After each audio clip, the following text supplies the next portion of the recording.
Жекече оюм, как президенттин өкүлү катары, ушу президенттин жарлыгын дагы кичине бир уважать этип коелу дагы, силерге уруксат берсеңиздер, мына отурум эртең өтөт экен. Ошо отурумду өткөндөн кийин дагы бир жолу талкуулап туруп, анан ошону алып чыксаңар жакшы болот эле деген бир оюмду айтып атам да силерге. Мен жооп берейинби? Туура айтып атасыз. Бул аз биринчи окууда кайткан отурумда биз мүчөбүз. Ал отурумда шайлоо мыйзамы каралат. Эгерде ошол жактан ушул сунуштар менен чогуу алып чыга турган болсок, бул биринчи окуудан өткөндөн кийин аларды чогуу кылып алып чыгып кетсек боло берет. Бир эч кандай ушул мыйзамды биз аягына чейин апарайлы деген мындай принцип жок. Ушул бүгүнкү мыйзамдын ичиндеги принцип келечектеги шайлоого иштесе экен деген маселе. Эч кандай талаш жок.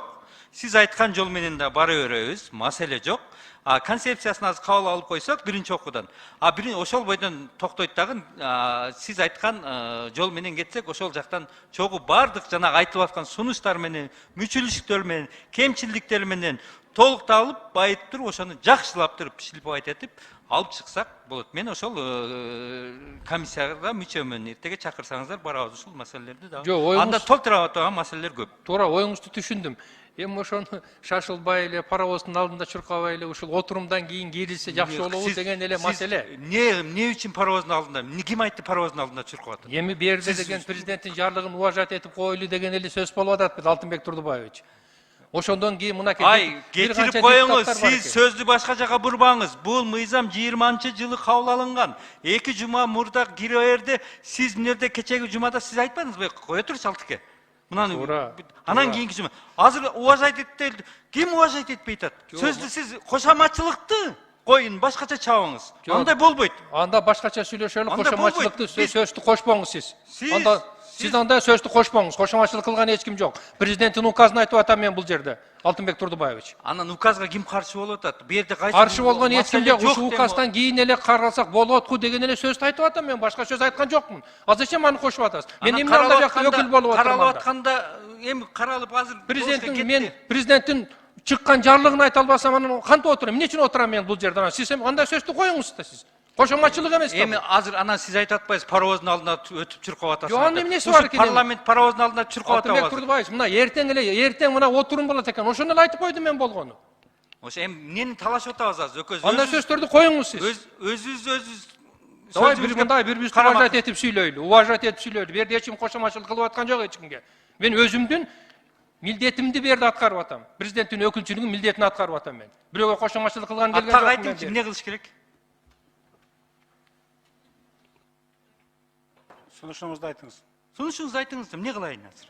Айтып атам мен ошону. Жакшылап эле эртең. Мен айтып макул дедим. Хорошо, эртең жыйналып туруп чогуу алып чыгып кете беребиз. Алдыга главный результат болсо болду. Кайсыл жагынан ошол жак менен чыгайлы дедим го. Эмне жок? Ошондой чечсе болот. Эртең эле отурумдан кийин кирсеңер кабыл алынат да бул мыйзам. Эмне талашып атасыз анан кийин? Рахмат. Ирет менен берели. Процедурный 5-чи микрофон. Рахмат. Республикада жүр Жеңчороев. Мен урматтуу президенттин өкүлүнөн суранат элем. Же сиз президенттин өкүлү болуп бул жерден так президенттин позициясын айтсаңыз, же эгерде сиз өзүңүздү мен юрист катары эксперттик оюңуз бар болсо, анда аны сиз бул жерден айтканга укугуңуз жок. Сиз өзүңүздүн юридикалык кесибиңизге ээ болсоңуз, эксперт болсоңуз, ол кандайдыр бир тегерек стол, же ошо демилгечи менен отуруп, тастыкташып, өзүңүздүн оюңузду бөлүшөңүз. Бул залда сиз келип, оюңузду президенттин атынан айткандан кийин сиз президенттин пикирин эле айтыңыз. Өзүңүздүн адан чыккан ой пикирлериңизди, домыслыңызды, андай размышленияларыңызды сиздин кызмат абалыңыз бербейт. Мен сизди сыйлайм, бирок сиз аны туура эмес кылып атасыз. Сиз ушундай кылбагыла, депутаттар паровоздун астына чуркабагыла. Бул биринчиден мыйзам боюнча, демилге конституция боюнча мурун демилгелен бул жакка чыккан. Эгерде межвет комиссия чыкса, 3300 мыйзам бар. Анын барын талдаганга убакыт керек. Буну да эгерде ошо менен кошо киргизе турган болсо, ошол убакытта каралат. Бирок бүгүн каралып аткан, аягына чыгып талкуу бүткөн мыйзамга сиздер мындай мазмунун белгилеп атпайсызбы? астына түшпөөгө болду. Эксперттик ойду бул залдан тышкары айтыңыз. Сиз бул жерде президенттин өкүлү катары жана ошонун позициясын так айтып жүрүңүз. Сиз мени кечирип коюңуз, мени үйрөтпөңүз. Хорошо? Сиз айтып атасыз, мен эксперттик кылба деп. Мен мынакей колумда президенттин жарлыгы турат. Ошону гана айтып койдум мен силерге. Мен өзүмдүн эксперттик оюмду айткан жокмун. Мен кечирим сурадым. Мен силердин ишмердүүлүгүнө кийише албаймын деп так айттым мен силерге. Сиз стенограмманы алып бир карап койсоңуз, айткан Караңыз, сөзүңүздү. алып караңыз. Жок, сиз караңыз. Жок, алып караңыз. Жок, сиз караңыз да. Сиз Мен сүйлөгөн мен айткан сөзүңүздү. сөзүмө жооп берем. Карабайм мен сизге. Керек болсо алып караңыз сиз. Талант Андайдын кереги жок да Турманович, биякта. могу өз билемдикти мына залдан чыгарып салыш керек. Монда өз билемдик болбойт. Сыйлап иштесин. Өзүн сүйлөгөн сөзүнө жооп бериш керек.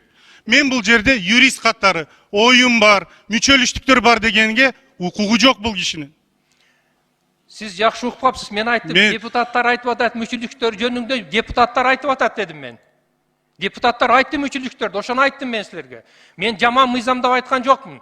Сиз дагы сөзүңүздү жооп бериңиз. Сөзгө жооп бериш керек. Чыгарып кое турган бияктан сиз эмессиз сиз. Оозуңузга карап сүйлөңүз, хорошо? Сиз айтып атпайсыз, чыгарып коюш керек деп. Токтоткула. Токтоткула. Урматтуу коллегалар, Анарбек Баратович. Бул жер палата. Депутаттар оюн айтып атат. Негизи алып